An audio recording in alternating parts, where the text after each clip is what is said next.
This webcast is going to attempt to talk you through 1 John 3 verses 1 to 10 and help you translate it. You should use this along with the workbook I've already given you. First of all, let's think about some vocab. There are a few weird bits and pieces. Potter pan. The UBS says, what wonderful, but you're really thinking about just idea what kind, what sort. Carrying on, you might also not recognise some things, that's mainly because they're weird verb forms. Actually strange vocab, there isn't too much you'll be glad to hear. Things that you might need might include upor, which I'm just finding as the next thing. Okay, can't. We'll carry on. Upor, there we go. Not yet.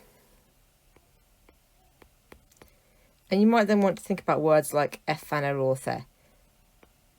The adjective phaneros means clear, manifest, or evident.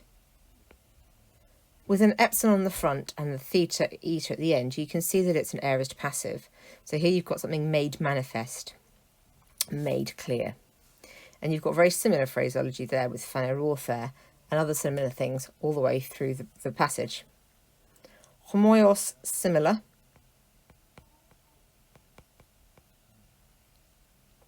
Carrying on through, hangnisde. The adjective hangnos, which you also get here,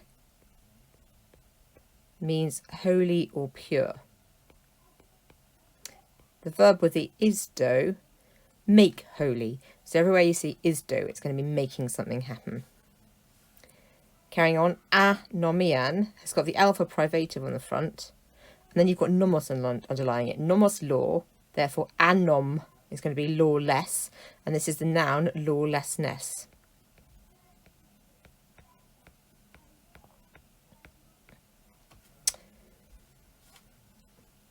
Carrying on, most of the vocab is stuff you will have seen before, but often in different forms.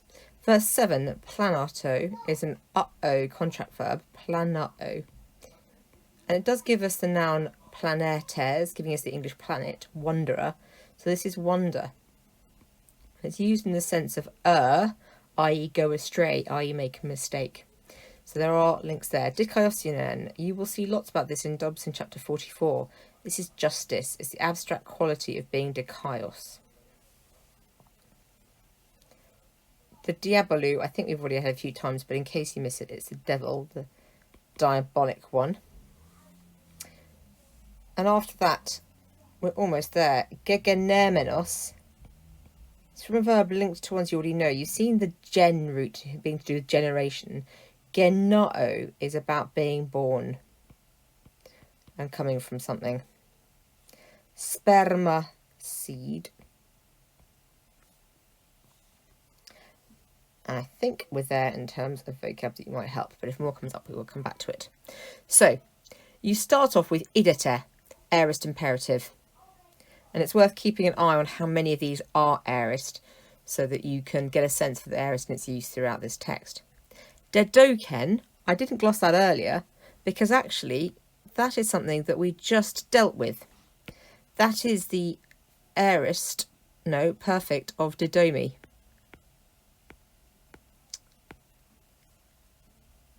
He has given. Your subject has been postponed right to the end, ho pater. So be aware when you're reading a Greek sentence that word order is often very English, but not entirely. And the more complex the Greek you're reading, the weirder the Greek word order is going to be. You've got quite a few hinas in this passage. Otherwise it gets very formulaic. And hina's obviously then going to want a subjunctive. Hina, clare, thormen. Anything with cl in it is likely to be from kaleo and has something to do with calling. And here you've got thor, and that's going to be a passive ending, so be called. Dear tutor, you've got lots of these little phrases in this passage because of this. And you get little phrases like that because of this, or en tutor, ace tutor, giving you a meanwhile because of this, as a result of this, in addition to this. So keep an eye open for those little phrases, just hooking sentences together. Uk ignore. Gymnosco, which you just had in the previous phrase, is what we call a root aorist. So it reduces down to a very, very short aorist. And the aorist of this will be egnon, egnos, egno. So this is he, she, it. New. Our comparator starts with a capital A in the alpha in the next verse. I've left the capital letters in through this where they occur in the UBS. I'm not entirely sure there are so many capital letters. Bear in mind you're not going to see those in most texts unless it's marking the start of direct speech. So don't always expect to see those. We are children of God. Right. T there is functioning, meaning what? As a combination of pronouns. So you're getting a kind of indirect question in here, or indirect speech of some kind. It was revealed what we would be. Not the clearest idea to parse grammatically, but not too difficult to translate, I hope. Aeon, another indefinite clause. This is a plus an, if ever, hence another subjunctive with fan or author. Opsomatha might be clear because of the number of futures you already have. The future of horao. We will see. Opsomatha, horao gives you opsomai. The verb has become a middle verb in the future. So it's a little bit odd there and one worth learning. You then have a whole string, beginning of verse 3, of these phrases. Kai pas ho echon, pas ho echon, pas ho poion. Whole string of them. Pas ho en autormenon, pas ho hamartenon. Once you've got the phrasing, you're going to be fine. Everyone who does, everyone who X, everyone who Y. It's going to be the same phrase all the way through. And if you look at the Stream 1 version, I put them all in as relative clauses, because here you've got the article with the participle giving you the person who does something. The participle is functioning there as a noun, but also functioning to give you a relative clause by describing the article, describing the person who's doing this.